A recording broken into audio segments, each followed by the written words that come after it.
Бүгүнкү иш чарабыз сейил бактын ачылыш аза менен башталды. Абдан жакшы кадамдар ташталды. Ошол жердеги жасалгаларды, бак дарактарды, өсүмдүктөрдү, гүлзарды көрүп аябай толкундадык. Эргүү келди. Андан кийин акындардын таймашына, белдешине күбө болдук.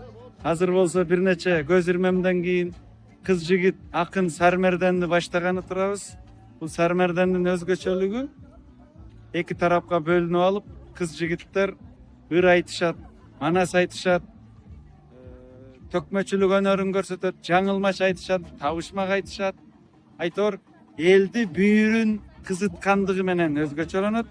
Элге өзгөчө эмоция, шаң, салтанат тартуулайт. Кыргыздын унутулуп бараткан, сейрек пайдаланылып жаткан көөнө сөздөрүн элдин эсине салып, аларга эстетикалык рахат тартуулайбыз. Кыргыздын сөз өнөрүнүн жогорку деңгээлде экендигин далилдейбиз. Чаң басып жаткан эскирген сөздөрдүн чаңын сүртүп, жаркыратып, өзүбүздүн улутташтарыбызга кайрадан беребиз.